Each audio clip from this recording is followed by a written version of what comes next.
हाँ, तो फिर आ जाइए साथियों, आप सबका देहाती अनमोल कहानी में स्वागत है। एक गांव में दो पड़ोसी थे, दोनों माली थे। और मेरे प्यारे साथियों, दोनों के पास अपने अपने बागान थे और वे उनमें तरह तरह के फलों के पौधे उगाते थे।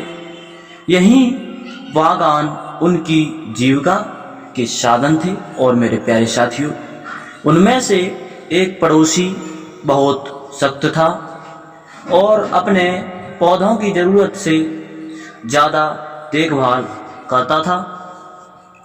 उसे लगता था कि पौधों की अगर ठीक से देखभाल नहीं की जाए तो वे नष्ट हो सकते हैं, लेकिन दूसरा पड़ोसी पौधों को प्राकृतिक रूप से विकसित होने देने का विश्वास करता था। और मेरे प्यारे साथियों, वह पौधों को उतनी ही देखभाल करता था जितने की उन्हें आवश्यकता थी। तो मेरे प्यारे साथियों, लेकिन वह अपने पौधों के तनों और टहनियों को काट छांट के करके अपनी मनमर्जी दिशा में बढ़ने देता था।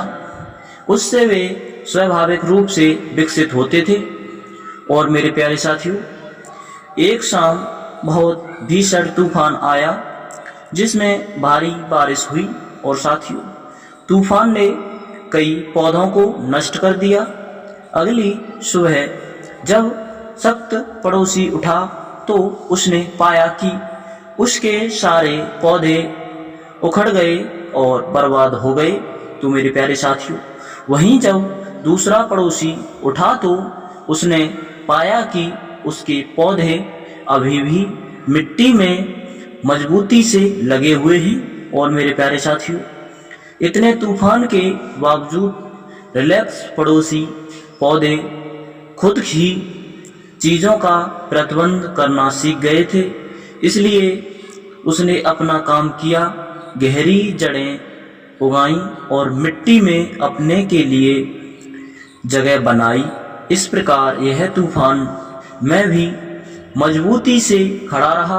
और मेरे प्यारे साथियों, जबकि उस सख्त पड़ोसी ने अपने पौधों की ज़रूरत से ज़्यादा ख्याल रखा था, लेकिन शायद वह भूल गया था सिखाया कि बुरे समय में खुद का ख्याल कैसे रखते हैं।